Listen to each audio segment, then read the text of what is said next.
breathing with a steady heart beating, and I know I should say thank you for one more, 'cause that's all we all can ask for. I don't always get it right, ain't always good at life, but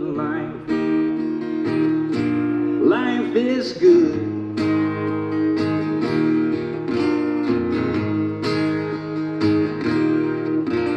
I guess I'm pretty lucky that my roof keeps out the rain. I've got some folks around here who love me, a few dollars in the bank. Well, if I count up all my blessings, well, they outweigh my sins. I'm not where I wanna be, but I sure ain't where I've been. I don't always get it right, ain't always good at life, but life is good. Every day I wake up breathing with a steady heart beating, and I know I should say thank you for one more, 'cause that's all we all can ask for. I don't always get it right, ain't always good at life, but life is good. So glad to have all of you here tonight, and we want to kick off the evening with our own local favorite, Nick Norman. This is my song about Key West.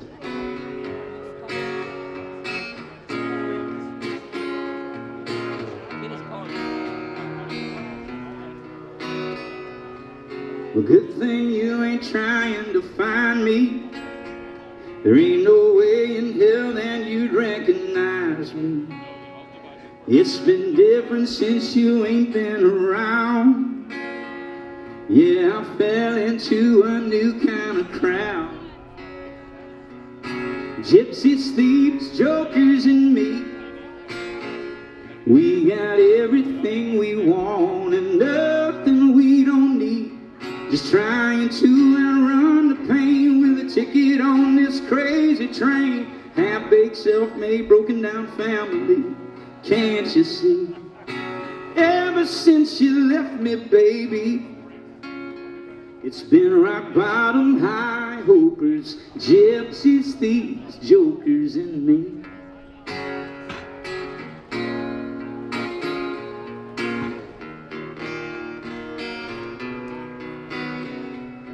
Bought a boat and named it my new address. I've been sipping a little more, stressing a whole lot less. Finally got myself this guitar tattoo. And guess what? All my friends think it's cool. This row of bar stools is gypsies, thieves, jokers, and me. We got everything we want and nothing we don't need. Just trying to outrun the pain with a ticket on this crazy train. Half-baked, self-made, broken down family. Can't you see that ever since you left me, baby, it's been rock bottom, high hopers, gypsies, thieves, jokers, and me. We got any gypsies out there tonight? No?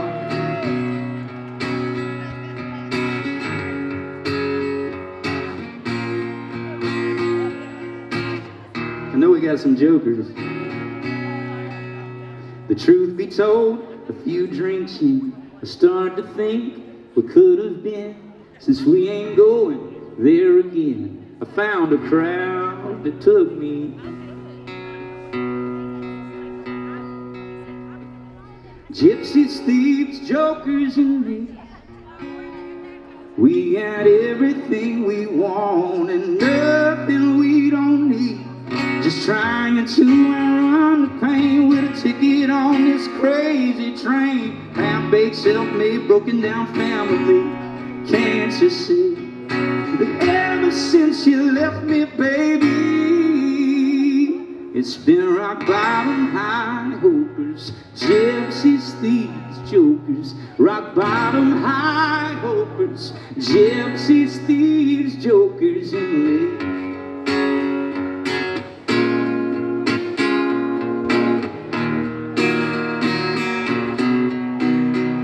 It's been rock bottom, high hopers, gypsies, thieves, jokers, and me.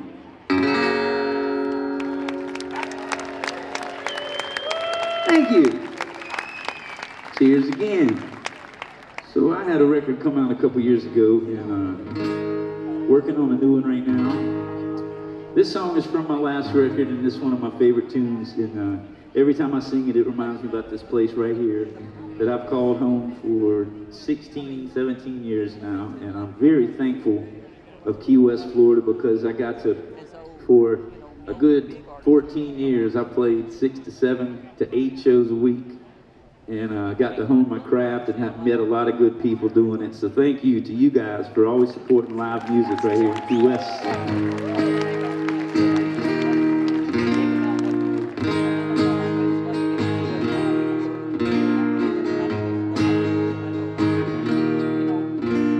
Well, if there's perfect people, that's a boat I think I missed.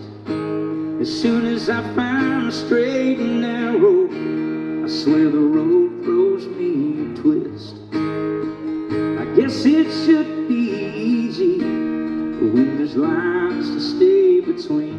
But if you know me, A to B ain't as simple as it seems. I don't always get it right, ain't always good at life, but life is good. Every day I wake up breathing with a steady heart beating, and I know I should say thank you for one more, 'cause that's all we all can ask for. I don't always get it right, ain't always good at life, but life is good.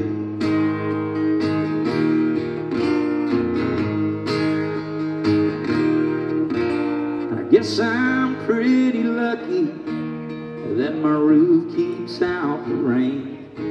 I've got some folks around here who love me, a few dollars in the bank. Well, if I count up all my blessings, well, they outweigh my sins. I'm not where I wanna be, but it sure ain't where I've been. I don't always get it right, ain't always good at life, but life is good. Every day I wake up breathing with a steady heart beating, and I know I should say thank you for one more, 'cause that's all we all can ask for. I don't always get it right, ain't always good at life, but life is good. Can I get an amen?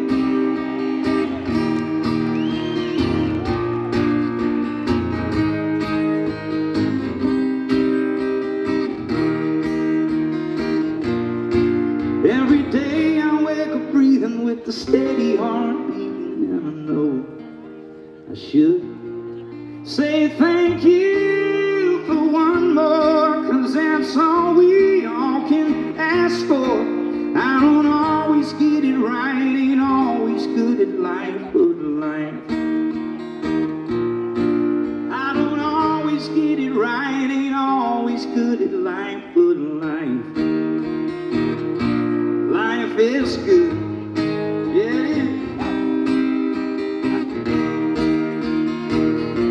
Life is good. Thank you. Woo!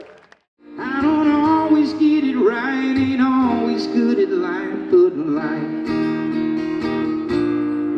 is good. All right, I am so proud to bring to the stage right now our own 5th generation conch, Mayor Craig Cates.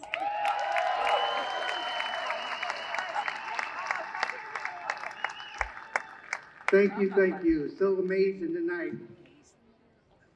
I want to thank Kimberly and Nick Norman for opening this tonight for us. Nick's creative songs, which we all love, evoked a Key West feel, and thank goodness he lives in Key West. Thank you, Nick Norman.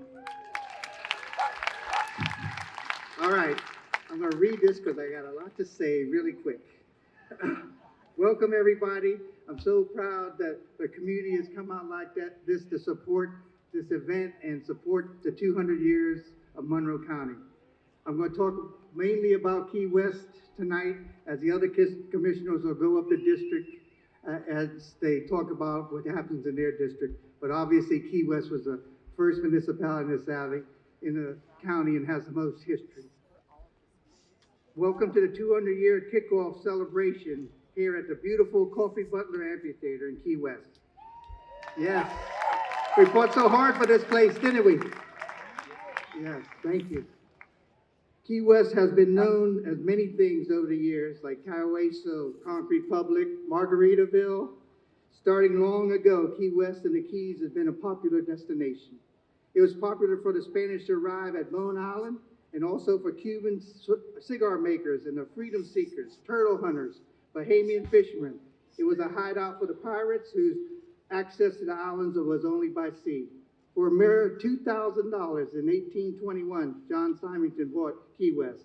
An American flag was raised shortly thereafter by crew members of the USS Shark on Thompson Island, they called it, which is what Key West was called back then. In 1823, Monroe County was formally claimed as a Florida Territory, the 6th county in the state of Florida. Yes, we're definitely an old county. With Key West becoming an official city in 1826. With pirating being so proliferating problem in the Florida Keys, the U.S. Navy quickly established a base to eradicate it. But the perils of the reef were still abundant after the pirates were dismantled, and the wrecking business quickly took Key West to the richest city in the nation.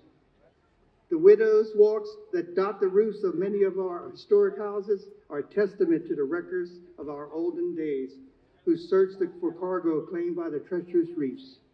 During this same time, our Bahamian influences began to take hold. As a 5th-generation Bahamian conch myself, I know seafaring runs deep in our blood. Our Bahamian village and Cuban food show that our Bahamian and Latin Caribbean influences are deeply ingrained in our culture. The Florida Keys were built on the backs of strong settlers from sailors. Can you imagine? No water, no mosquito control, no nothing, what these people went through. Oh my God. It was amazing what they went through to live here and start this place. Searching for pink gold like the shrimpers, the spongers, the lobster fishermen and women, charter boat captains.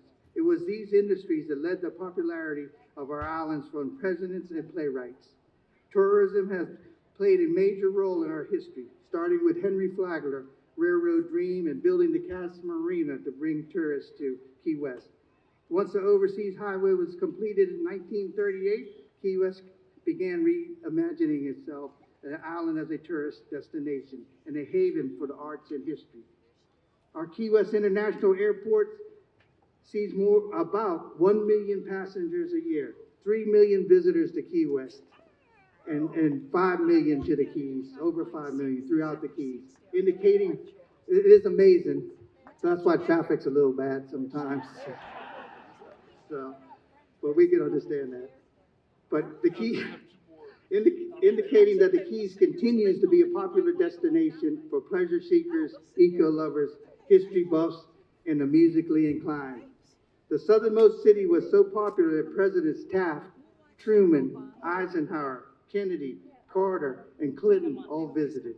And Truman was so in love with Key West that he made the Little White House a functioning second official home while he was in office. And we've all been there. It's still amazing today. One of the most well-known residents to make Key West their home was Ernest Hemingway, with many other famous writers, poets, playwrights, singers, artists like Tennessee Williams, Jimmy Buffett, Robert Frost, Shel Silverstein, Elizabeth Bishop, Truman Capote, Eric Carle, and our own Coffee Butler and Judy Bloom that lives here today. And every now a country artist shows up there, we love that. For such a small little island, we sure do have a lot of notoriety. Our islands were also no strangers to what was happening in the mainland. Around the world, when the Civil War broke out, Key West was a Union town, was crucial in helping suppress Confederacy, with the existing presence of the U.S. Navy and Army at Forts Taylor and Jefferson. Both forts, in addition to Martello's, still stand strong today, as deemed a Navy town, as Commissioner Scholl will go into that in more detail later. The presence of the military in our community has been seen throughout the years. Our Cuban history is also strong, starting with Key West being a cigar-making epicenter of the United States in the early 1800s, to the Mariel boat lift in 1980, when 125,000 people fled the island, with most of them arriving by boat to Key West, right here where we're at now, out there at those docks. Yes. Key West continues to celebrate its diversity and its one human family motto, embracing our neighbors and celebrating our differences, but more importantly, our similarities. Throughout the years, Key West and the Florida Keys have overcome hardships. We have endured hurricanes, pandemics, mosquito-borne illnesses like yellow fever, the Great Depression, wars, and of course our water mains breaking and more. That's our hardship today. So imagine the early days of our county when there was no mosquito control, no AC, no running water from the mainland. Some of us may remember when the U.S. Border Patrol set up the roadblock at Florida City, effectively treating the Florida Keys like a foreign country. The residents were insulted and declared themselves the Conch Republic in a mock succession. No Conch Republic. Yes. We promptly surrendered and asked for foreign aid. Didn't get too much, but we asked for it. Today we celebrate our history and diversity with events like the Conch Republic Days, Fancy Fest. Key West is thriving and as successful as ever. Yes, we're very blessed. Key West and the Florida Keys will continue to prosper for another 200 years because people that live here, the Conchs, are so resilient, and everybody that moves here, the one thing I say that we're such a happy place because everybody that moves here, lives here, wants to be here. Who wants to leave? Not many towns are like that. That's why it's such a wonderful place, and everybody gets along. We will never give up. Key West residents like Sandy Cornish never gave up. Mel Fisher never gave up. Today's the day, right? We heard that. It is our island DNA that we will never give up for the generations that will follow us. I could not be happier to kick off this amazing Florida Keys milestone at the Coffee Butler Amphitheater. We will have a beautiful next few months celebrating our Florida Keys history, starting with tonight. So thank you all for being here. Thank you. Thank you. So to get this thing started, I'd like to take a moment to introduce my dear friend, trop rock pioneer, local musician, Howard Livingston, the Mile Marker 24 Band, to the stage. Howard and Cindy have been dear to my heart for years. I could not be happier to have them here tonight to kick off this milestone. So stay tuned for him to blame it on the margaritas and the incredible drone show. And let's start living on Key West time.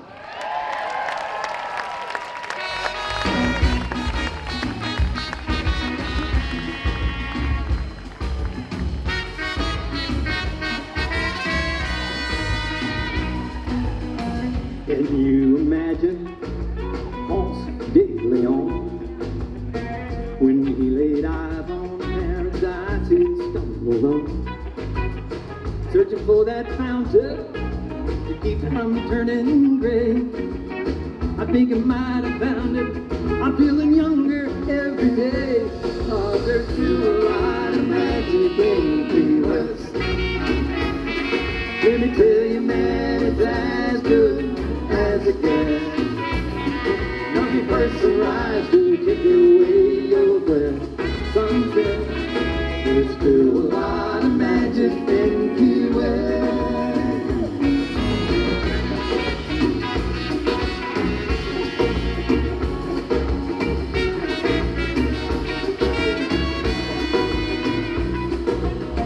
Wish I had been here when Jimmy came to town.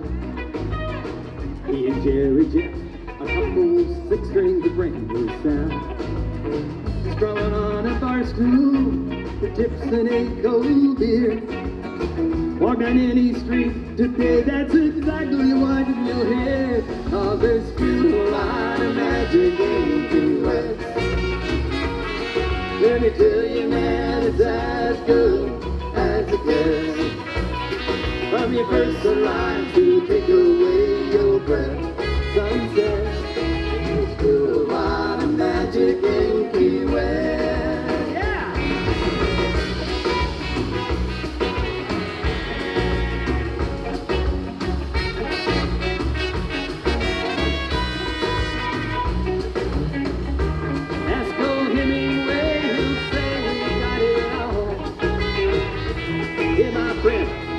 That's the reason I wrote this song, cause there's still a lot of magic in Key West. Come stay a while, my friend. You can be my guest. You'll fill your heart and earth, take away your breath. Sunset, cause there's still a lot of magic. If I had a tail-wide wagon, now grab your bags and pack it, cause there's still a lot of magic in Key West.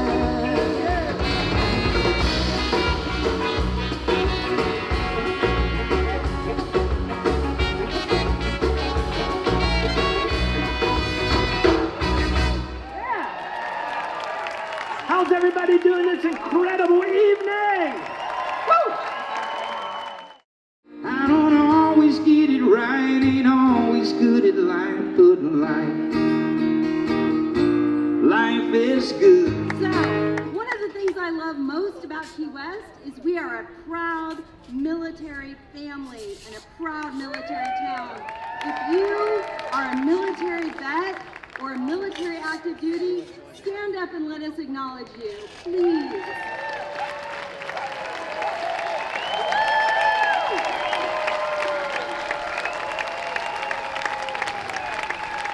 Thank you so much for your service.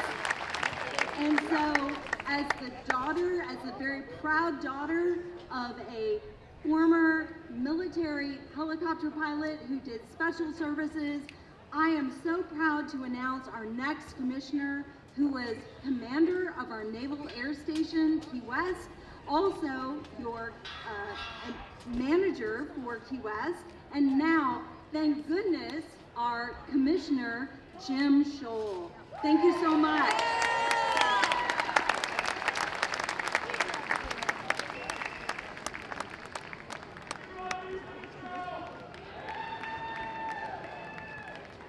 Well, thanks, Kimberly.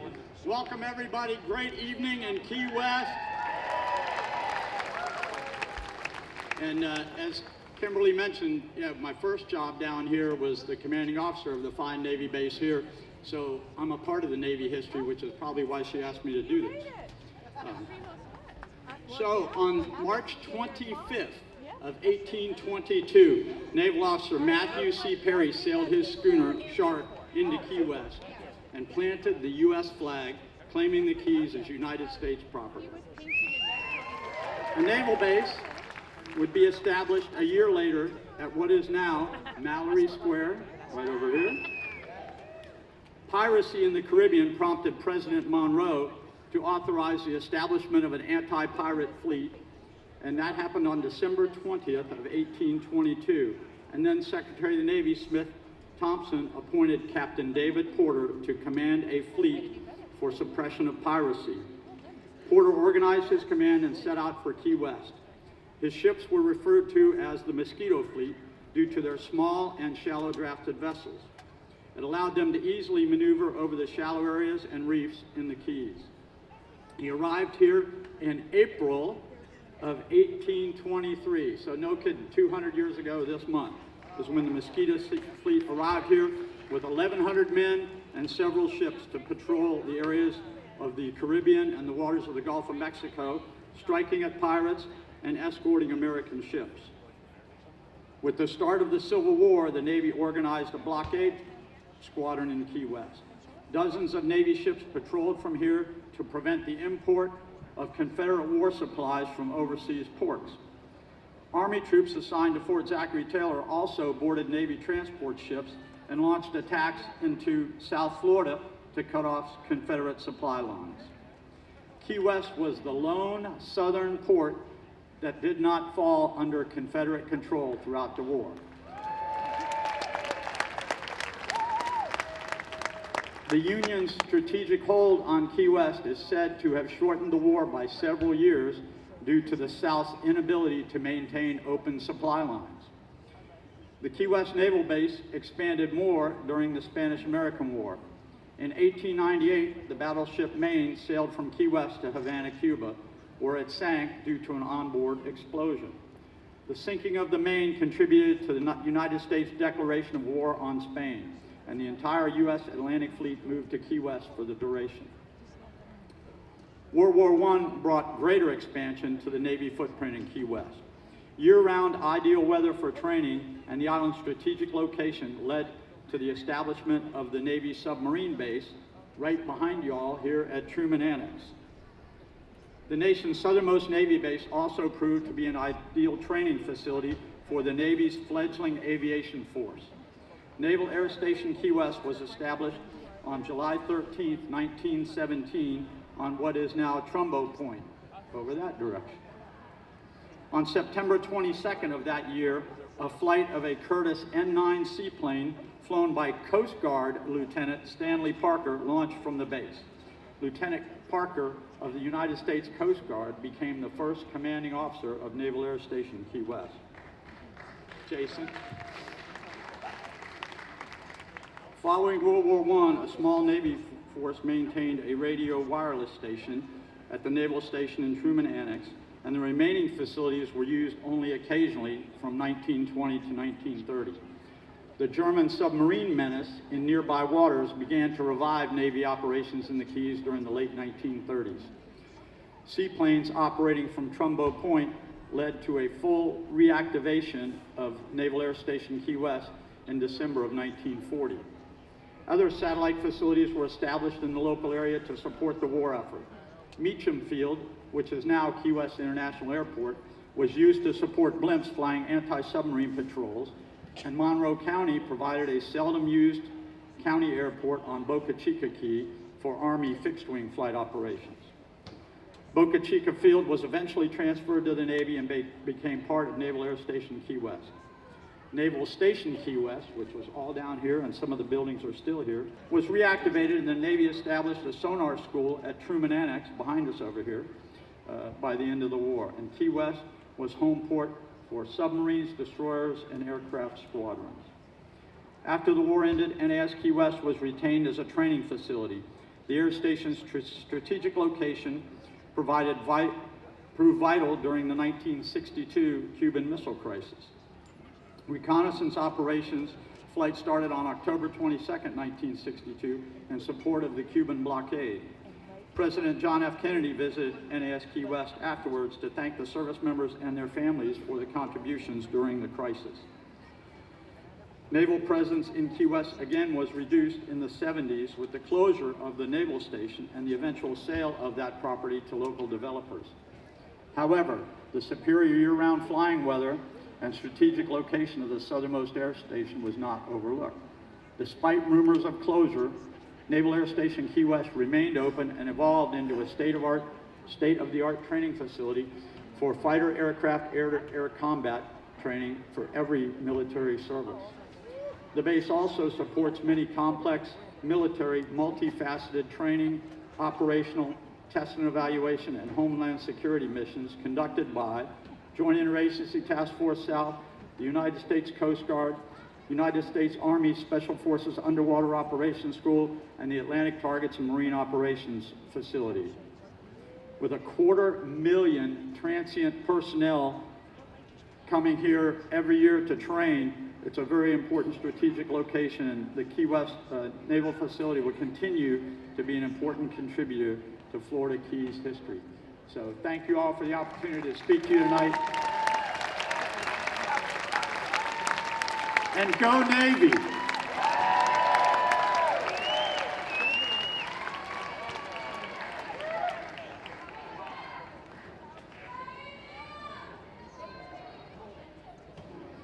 Hello, there we go.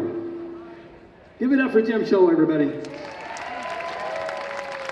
And let me ask, do we have any active servicemen and women or veterans here today, would you raise your hand if you're an active service man and woman or a veteran? Can we ask you to stand up? Would you mind standing up? All the veterans and active servicemen and women, stand up. Yes.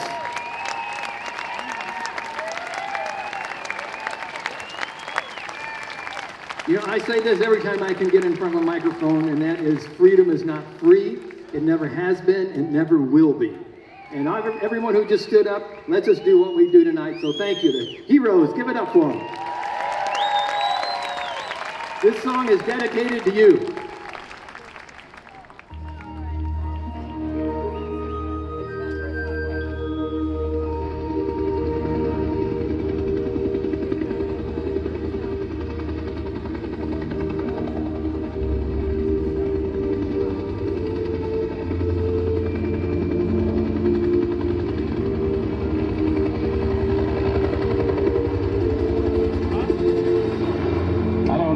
Anybody here today who doesn't thrill to the sound of those blades. That familiar wop wop wop is the soundtrack of our war, the lullaby of our younger days. To someone who spent his time in Nam with the grunts, I've got to tell you that noise was always a great comfort. It meant someone was coming to help. Someone was coming to get our wounded. Someone was coming to bring us water and ammo. Someone was coming to take our dead brothers home. And eventually, someone was coming to give us a ride out of hell. Even today, when I hear it, I stop, catch my breath, and think back to those days. I love you guys as only an infantryman can. No matter how bad things were, if we called, you came. Down through the green tracers and other visible signs of a real bad day, off to a real bad start. To us, you seemed beyond brave and fearless, that you would come to us in the middle of battle in those flimsy, thin-skinned crates, and in the storm of fire, you would sit up there behind that thin plexiglass, seeming so patient and so calm and so vulnerable, waiting for the offloading and the onloading. We thought you were God's own lunatics, and we loved you, still do. We're the fortunate ones. We survived when so many better men gave up their precious lives for us. We owe them a sacred debt to live each day to its fullest. What they're saying when you listen hard enough is this: we're at peace, and so should you be, and so should you be.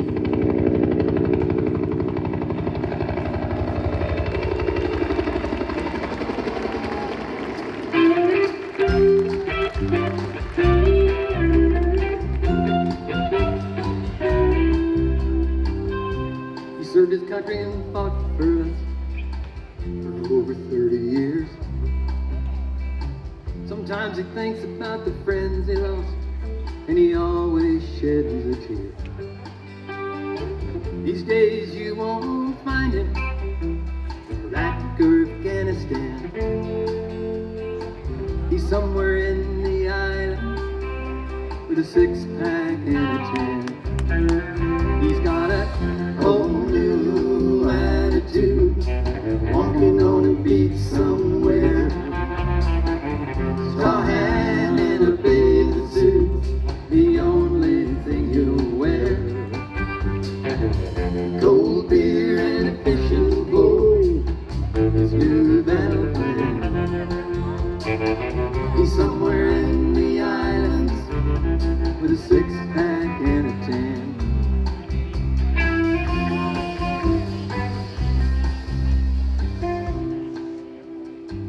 One day his heart stopped working, he was headed for the light. The good Lord took over and helped him through the night. He says that changed everything, made him a different man. That's when he headed for the islands for a six-pack and a tan.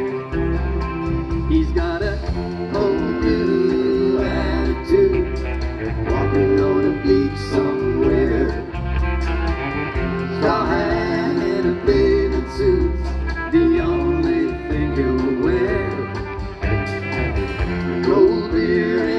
fishing pole, his new battle plan. He's somewhere in the islands with a six-pack and a 10.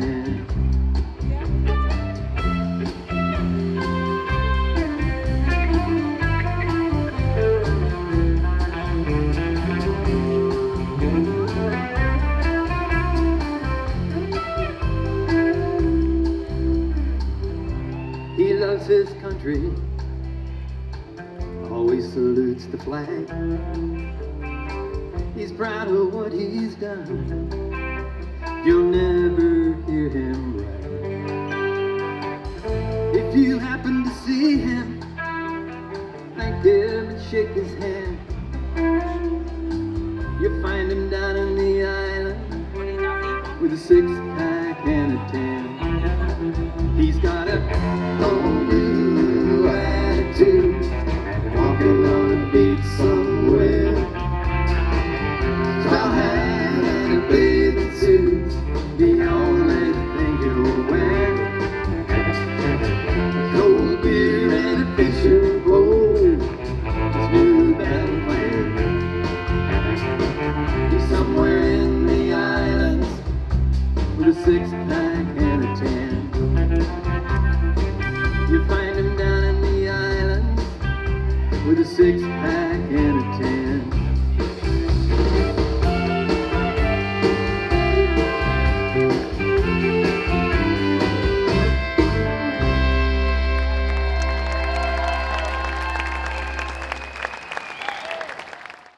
I don't always get it right, ain't always good at life, but life is good. Absolutely beautiful soul, our Commissioner Michelle Lincoln. Thank you, Michelle.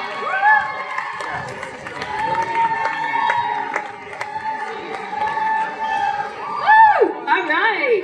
Thank you, Kimberly, for that great introduction and for the wonderful job you're doing this evening. Hello, Florida Keys! What a fantastic evening we are having. Nick Norman, Howard Livingston, and the Mile Marker 24 Band. Your music is awesome. I am so excited to be a part of celebrating Monroe County's 200 years. Are you all ready for some more history? Because now we're going to move up the Keys a little. We're going to move into Marathon and the lower Keys. Awesome. Pineapples and charcoal from buttonwoods and sponges. That is how the lower Keys started. And then the Keys were significantly altered by the vision of Henry Flagler and his quest to connect Miami to Key West.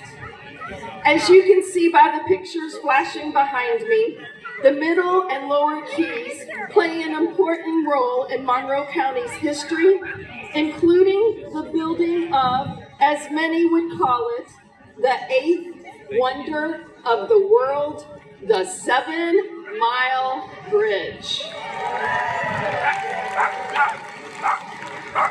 Shortly after our founding, Big Pine, Summerland, and Sugarloaf were sparsely populated. They lived in extremely harsh conditions, navigating hurricanes, heat, and the ever-present mosquitoes. I would venture a guess that if a census was done, there were more mosquitoes than there were humans. In the early 1900s, when Henry Flagler and the railroad crews began clearing and preparing the railroad, the lower Keys began to populate. In 1908, the Overseas Railroad reached Knights Key, and the daunting challenge became constructing the 7-Mile Bridge. More than 400 construction workers called Pigeon Key home for 3 years while building that bridge. To visit Pigeon Key today is to step back in time, and I invite everyone to take a visit to Pigeon Key. An even more significant challenge than the 7 Mile Bridge was constructing the Bahia Honda span due to the deep water and the ever-strong currents. The hurricane in 1935 took many lives, and it destroyed the railroad. I dare say our slogan, Keys Strong,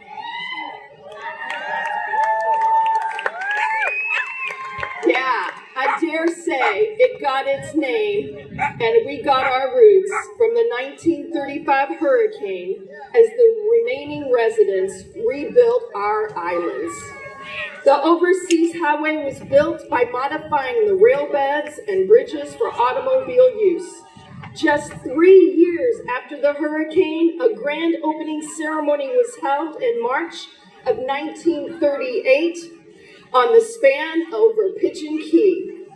Anyone who traveled the old 7 Mile Bridge? Anyone in here traveled the old 7 Mile Bridge? They tell the stories of death-defying travel along the narrow highway of mirrors because the frequent side view mirror collisions. The new 7 Mile Bridge was completed in 1982. As time changed, Sugarloaf, which by the way got its name from sugary pineapples that look like loaves of bread, moved from agriculture to tourism, due in part to the influences of Clyde Perky, who bought and developed Sugarloaf Lodge, and the famed and failed Bat Tower to help rid the area of mosquitoes. Big Pine also played an important role in connecting the overseas highway to Key West. When the highway opened, it did not run the entire length of the Keys, but was linked by a ferry from Lower Matacumbe to No Name Key. A small community was formed near the ferry terminal with enough children for a one-room school to open. That area is still popular today for the No Name Pub. I'm sure you've seen the dollars on the wall. And the old fishing bridge, which isn't that wooden anymore. In 1950, we got electricity, canals, and housing developments. During this growth, it was estimated that only 30 key deer remained, jump-starting the protection efforts of one of Lower Key's favorite residents. I invite you to venture north and explore our islands, including the Blue Hole, our new Pine Channel Nature Park, and one of my favorite things to do, take a sunrise walk on the old 7 Mile Bridge. And now let's get back to the show.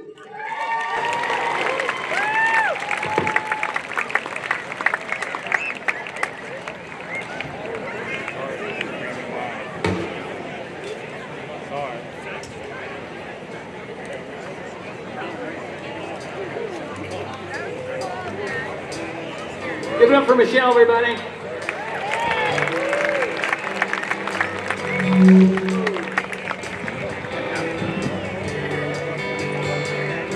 You know, that overseas highway is pretty special, right?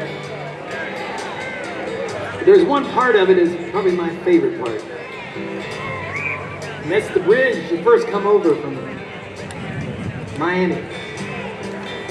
I call it the Magic Bridge. There's one side of that bridge is Miami. The other side is what? It's Paradise, yeah.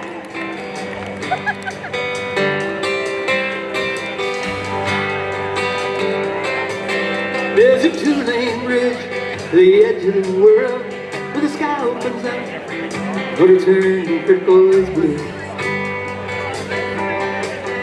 Roll the window down to the window I have. The warmth of the sun, taste of salty air. Just a few miles in the south of US 1. I'm that phone home block on Margarita 5. She's been a fish out of water, and so have I. Those miles coming strong. Just a few more miles south of US 1.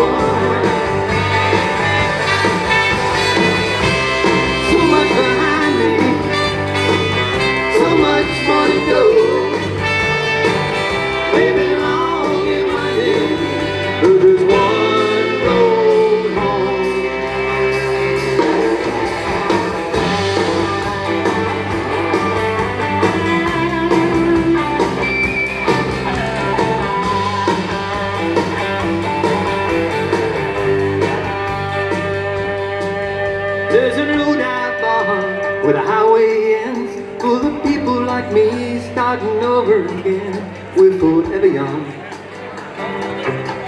Yeah, this is my crowd down south on US 1. Love you guys! So much behind me, so much more to go. Maybe long and winding, but there's one road home.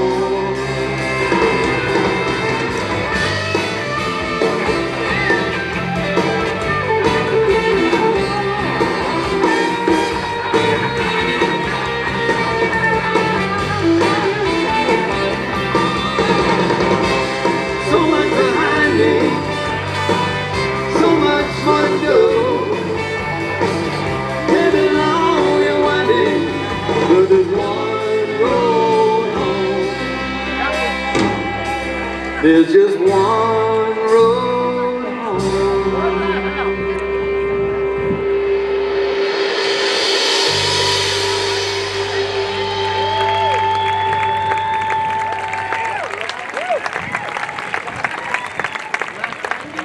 Are we having a good time tonight, people? Now that was pretty mediocre for a Saturday night in Key West. Are we doing okay tonight, people? Now we're talking. People ask me all the time, how come I always have a smile on my face? I figured it out.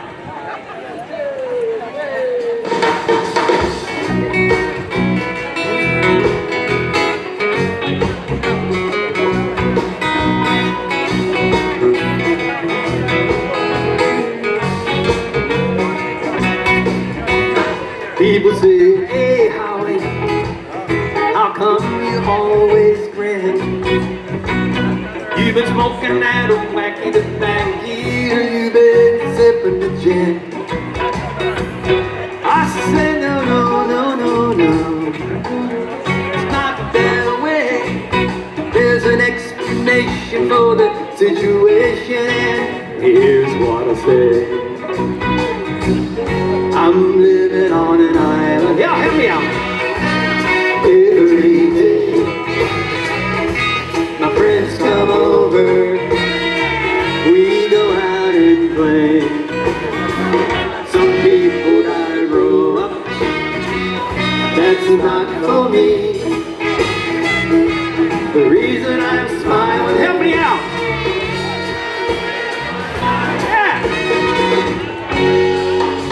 I had a much different life not that long ago. In a hurry to get someplace I didn't really want to go. I know I could never go back and do it again. I love everybody up there, but I didn't fit in. That's why I'm living on an island every day. My friends come over. Hello, friends! We go out and play. Some people gotta grow up. That's not for me. The reason I'm smiling, I'm living on an island.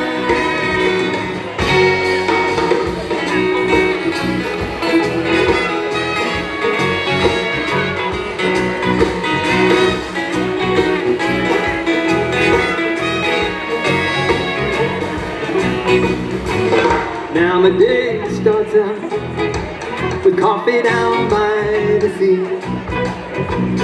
Then the sun comes up and says hello to me. How lucky I am, believe me I know. When I turn on the news and see folks shoveling snow. Should I ask?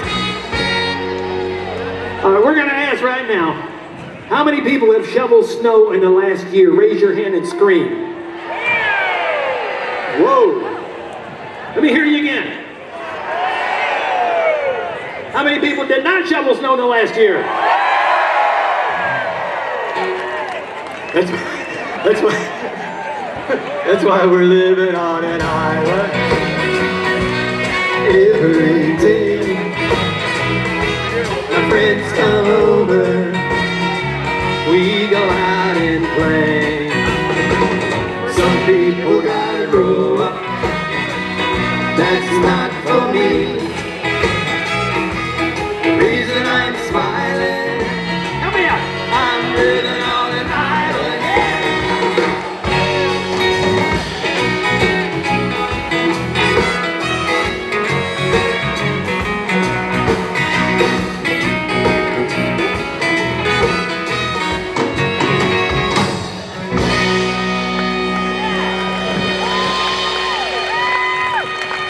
That is reason enough to smile, right? I don't always get it right, ain't always good at life, but life is good. Absolutely beautiful soul, our Commissioner Michelle Lincoln. Thank you, Michelle.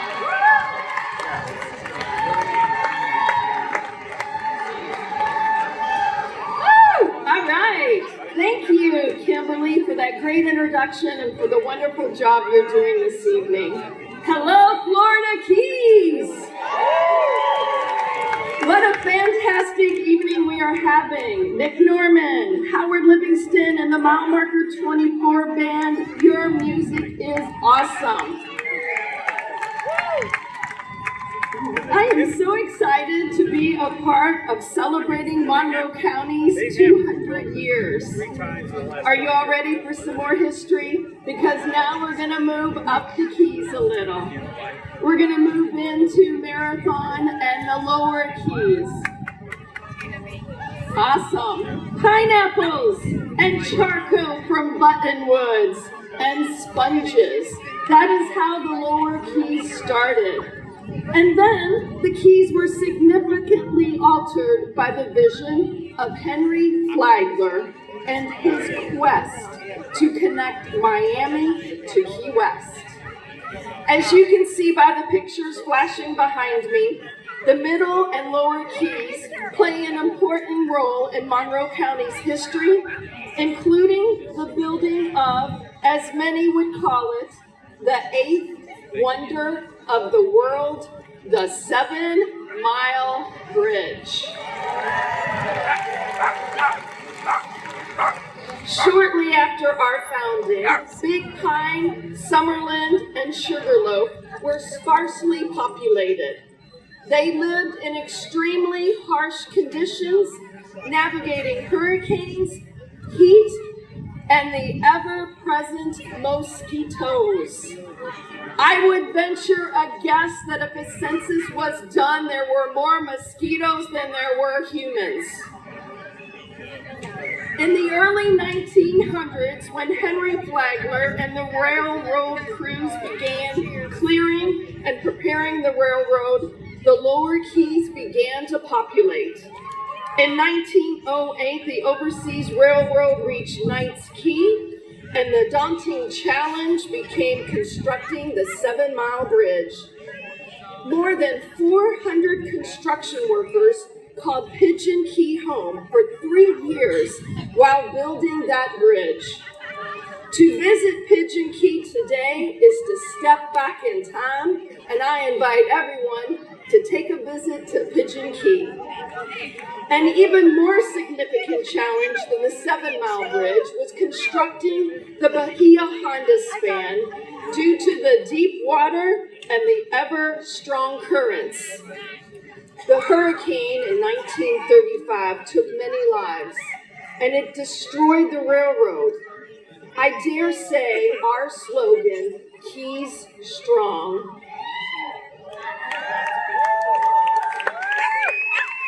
Yeah, I dare say it got its name, and we got our roots from the 1935 hurricane as the remaining residents rebuilt our islands.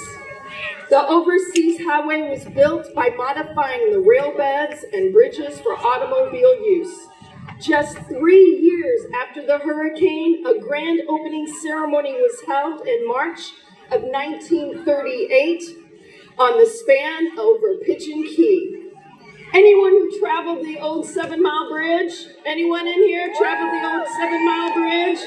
They tell the stories of death-defying travel along the narrow highway of mirrors because the frequent side view mirror collisions. The new 7 Mile Bridge was completed in 1982. As time changed, Sugarloaf, which by the way got its name from sugary pineapples that look like loaves of bread, moved from agriculture to tourism, due in part to the influences of Clyde Perky, who bought and developed Sugarloaf Lodge, and the famed and failed Bat Tower to help rid the area of mosquitoes. Big Pine also played an important role in connecting the overseas highway to Key West. When the highway opened, it did not run the entire length of the Keys, but was linked by a ferry from Lower Matacumbe to No Name Key. A small community was formed near the ferry terminal with enough children for a one-room school to open. That area is still popular today for the No Name Pub. I'm sure you've seen the dollars on the wall. And the old fishing bridge, which isn't that wooden anymore.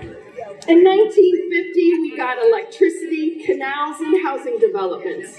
During this growth, it was estimated that only 30 key deer remained, jump-starting the protection efforts of one of Lower Key's favorite residents. I invite you to venture north and explore our islands, including the Blue Hole, our new Pine Channel Nature Park, and one of my favorite things to do, take a sunrise walk on the old 7 Mile Bridge. And now let's get back to the show.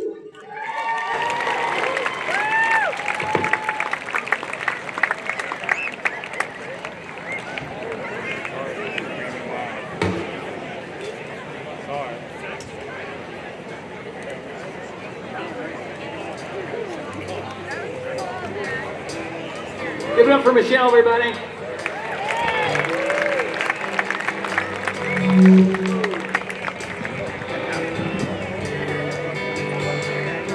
You know, that overseas highway is pretty special, right? There's one part of it is probably my favorite part. And that's the bridge you first come over from Miami. I call it the Magic Bridge. There's one side of that bridge is Miami. The other side is what? It's Paradise, yeah.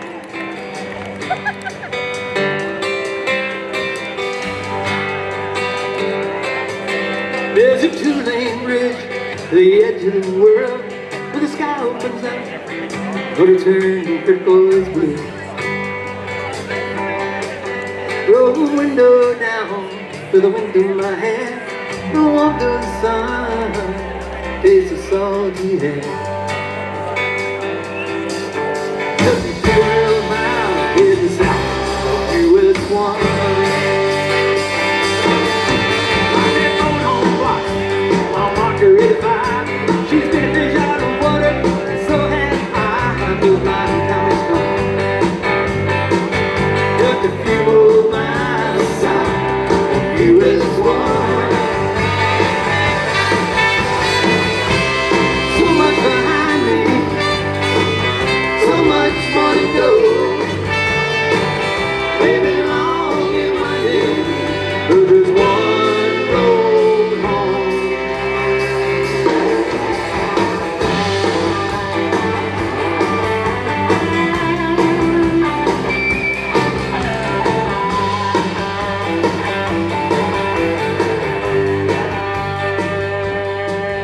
There's an old outboard where the highway ends, full of people like me starting over again.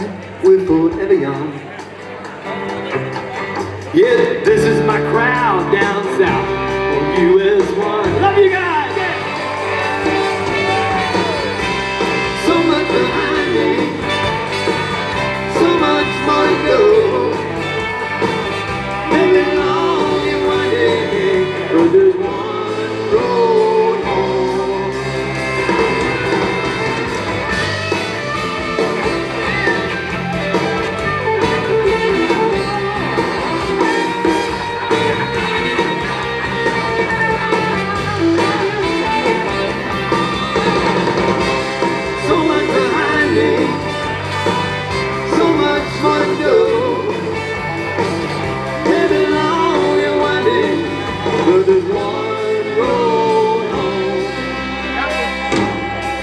There's just one road home.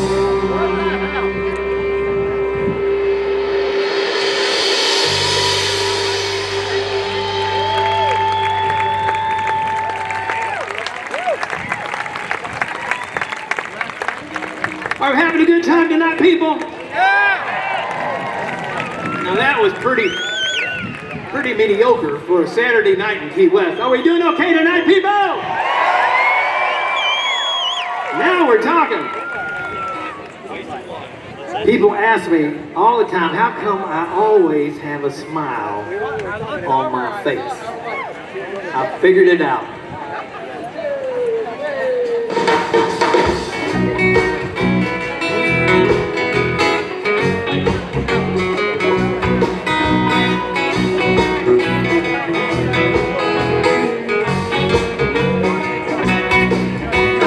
People say, hey Howie, how come you always grin?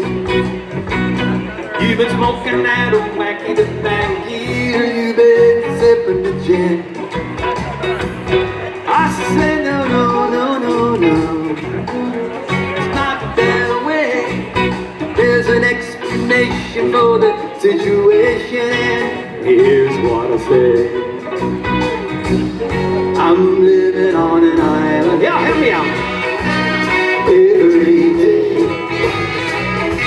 my friends come over, we go out and play. Some people gotta grow up, that's not for me. The reason I'm smiling, Help me out.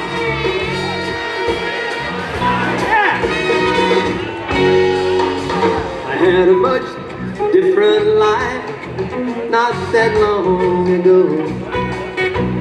In a hurry to get someplace I didn't really want to go. I know I could never go back and do it again. I love everybody up there, but I didn't fit in. That's why I'm living on an island every day. My friends come over. Hello, friends! We go out and play. Some people gotta grow up. That's not for me. The reason I'm smiling, I'm living on an island.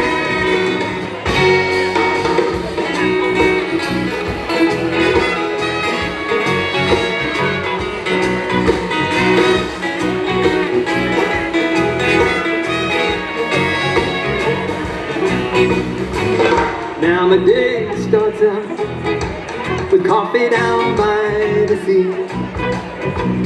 Then the sun comes up and says hello to me. How lucky I am, believe me I know. When I turn on the news and see folks shoveling snow. Should I ask? We're going to ask right now, how many people have shoveled snow in the last year? Raise your hand and scream. Whoa. Let me hear you again. How many people did not shovel snow in the last year?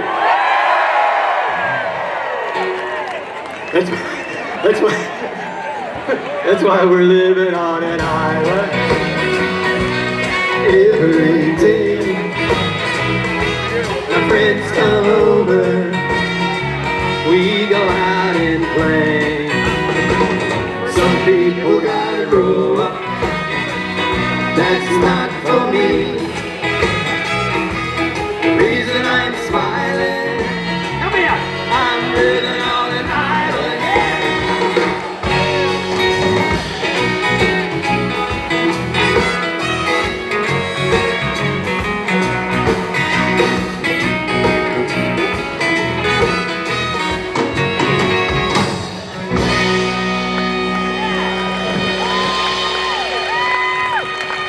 That is reason enough to smile, right?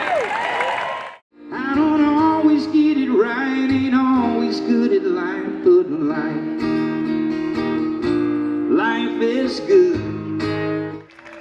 Once again, please give it up for Kimberly Matthews, everybody. Howard, you make me feel like a rock star. Anyway, but speaking of rock stars, I'm so proud to present our next speaker. Before she was our very beloved commissioner, she was a representative, and she has always represented the very best of the Florida Keys, our ecology, our environment, all of the things that we treasure and love and protect, and she is amazing. So, our Commissioner, Holly Merrill Rushine. Thank you so much, Kimberly. Give it up for Kimberly. I know Howard keeps doing this, but you know, she really was the hostess with the mostest tonight on this event. She really took a bull by the horns and look at the outcome.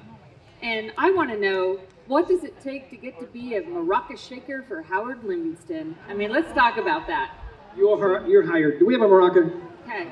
You're hired. Yes, soon enough.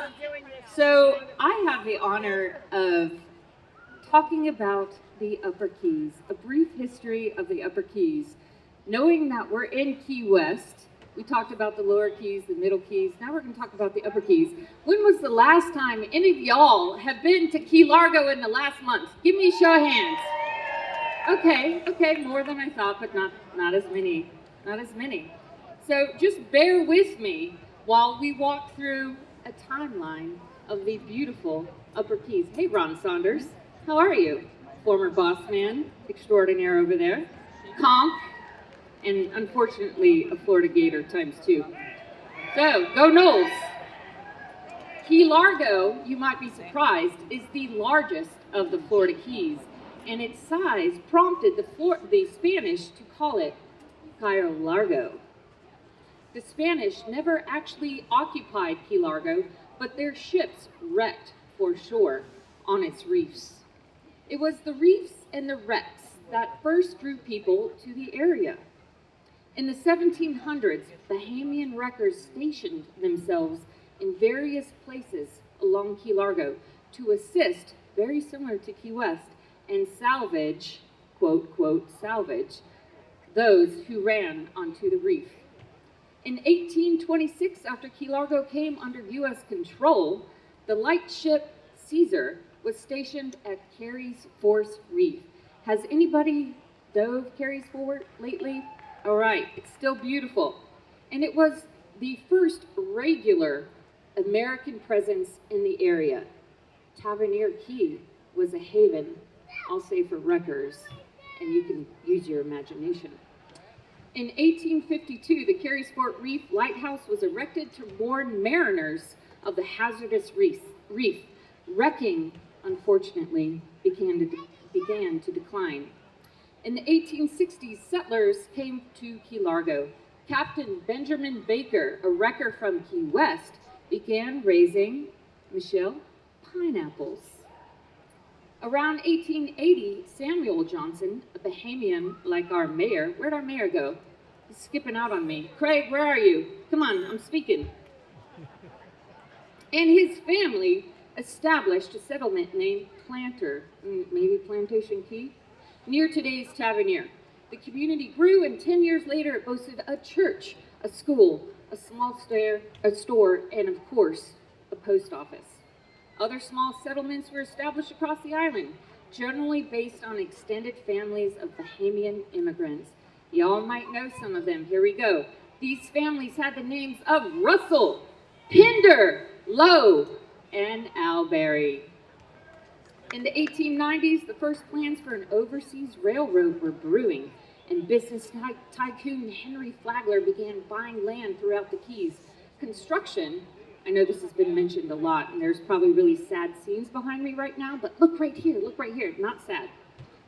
Construction on the railroad began in 1905, and by 1907, regular rail service was established between the mainland, aka Miami, and Tavernier. With increased access by the railroad, and later in the 1920s, the highway, thank goodness, new faces arrived with new ideas. Sorry, Michelle.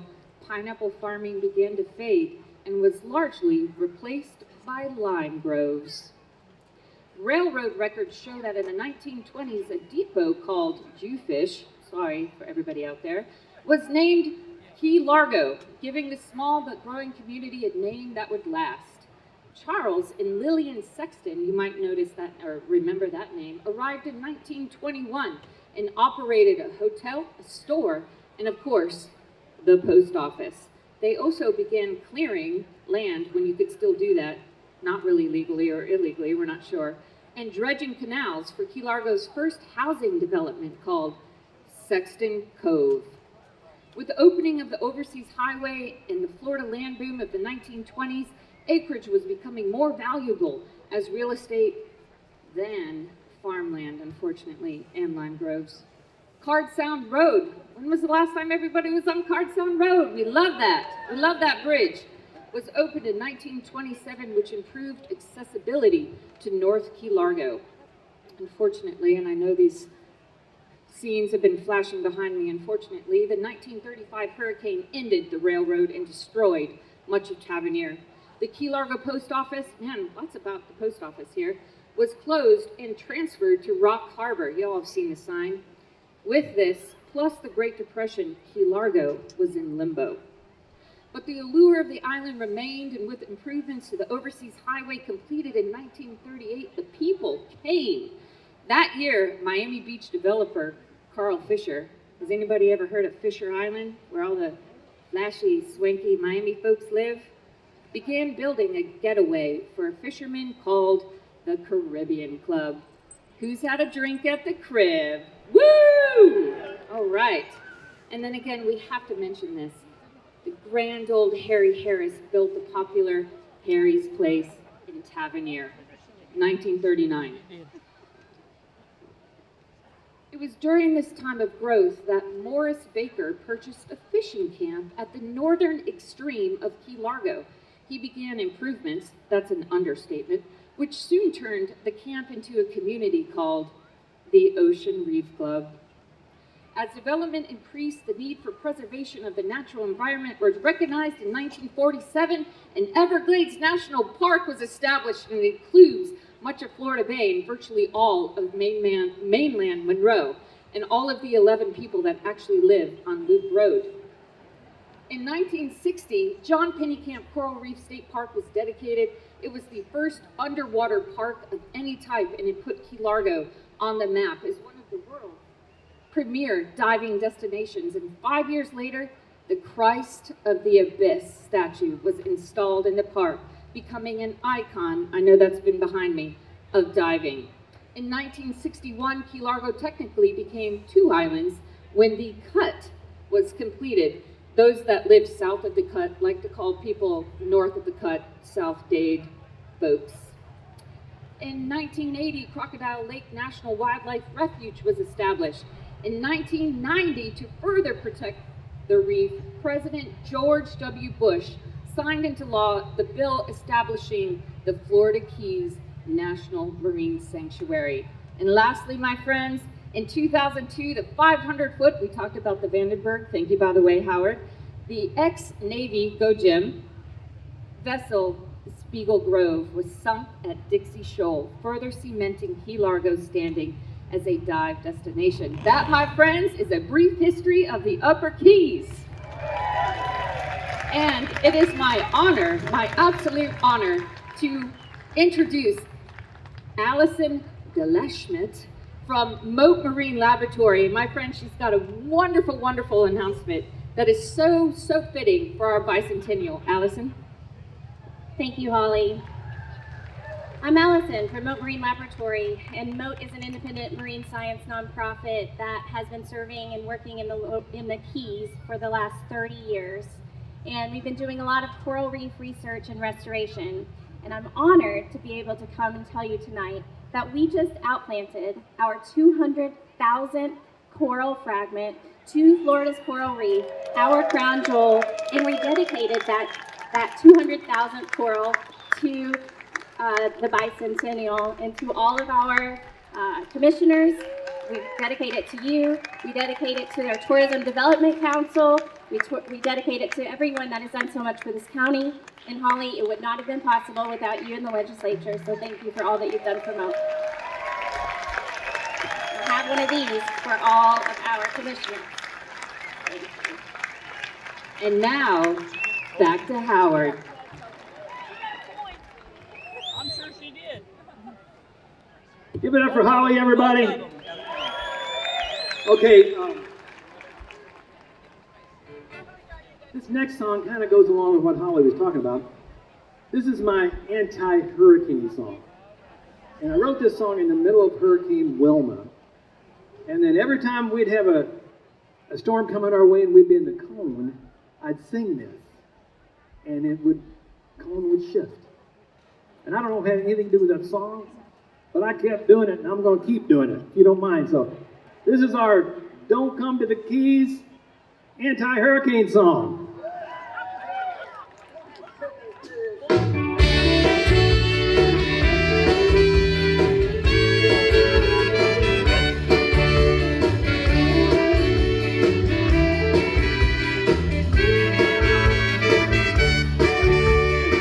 We all live on an island, some call it paradise. The sun almost always shines, the weather's so very nice. But there's a price you pay for living by the sea. When the tropical depression becomes a category 3. 'Cause in the wind is gonna blow, we might not be here anymore. We're not scared, we're not gonna run. We're just on an island having fun. Yo!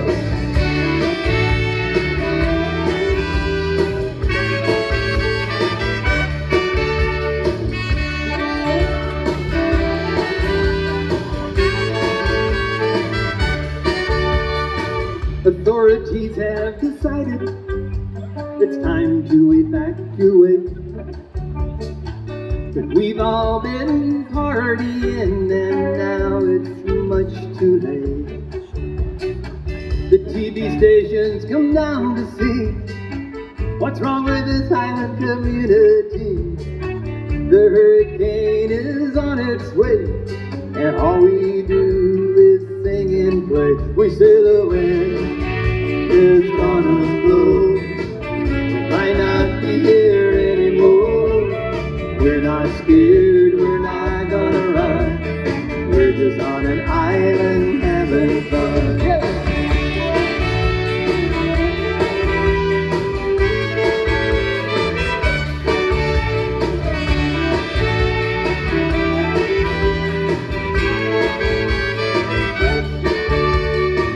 There is a wise old lady, she lives down by the sea.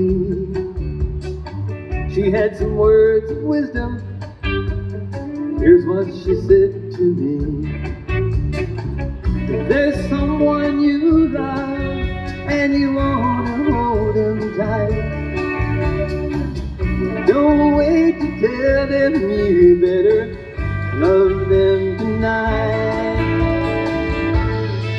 'Cause the wind is gonna blow, we might not be here anymore. We're not scared, we're not gonna run. We're just on an island having fun. The wind is gonna blow, we might not be here anymore.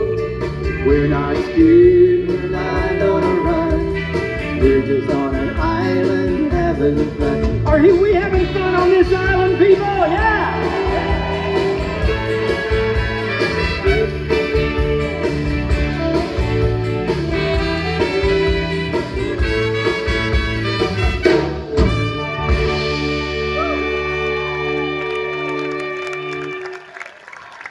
Mercy, would you give it up for the Mile Marker 24 band, everybody?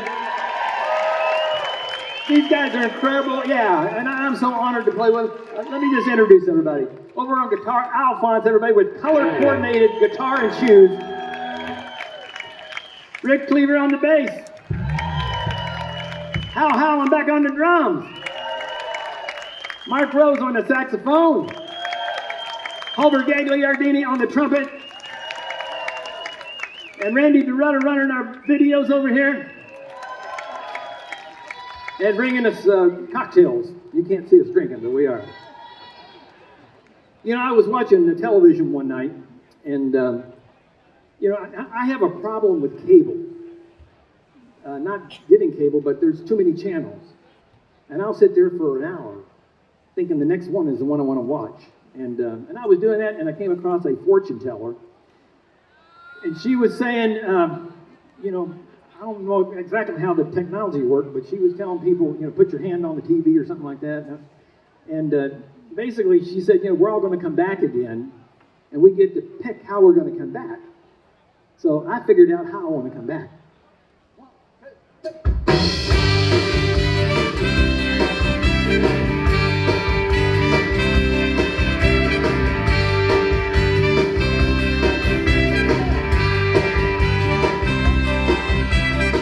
The other night I couldn't sleep, watching a TV show.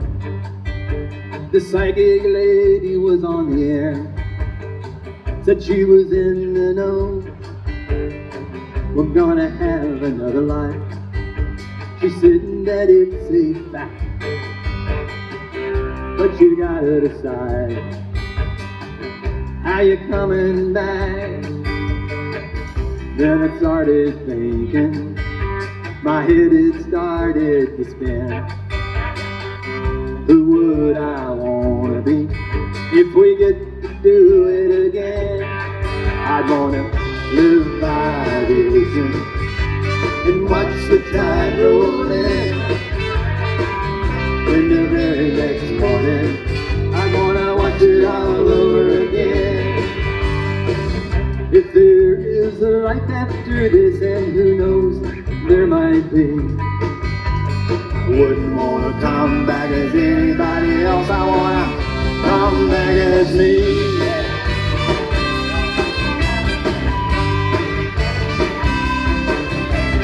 Have a beautiful lady who would hold me every night.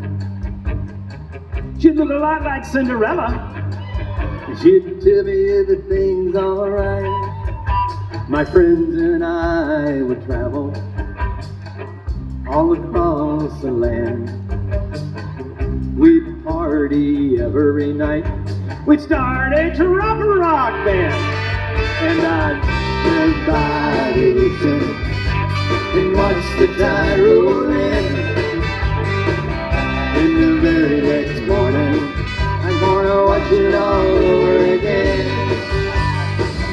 If there is a life after this, and who knows, there might be. I wouldn't wanna come back as anybody else. I wanna come back as me.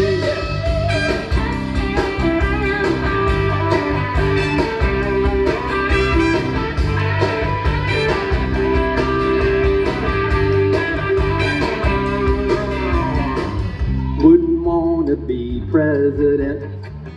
That's a way too much stress. I'd rather be on an island, I don't know, maybe just off Key West. And I'd live by the ocean and watch the tide roll in. Then the very next morning, I'd wanna watch it all over again. If there is a life after this, and who knows, there might be. I wouldn't wanna come back as anybody else. I wanna come back as me. Come back as me. I'm happy with me.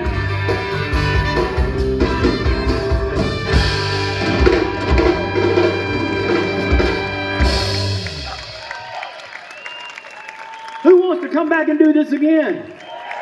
Yeah.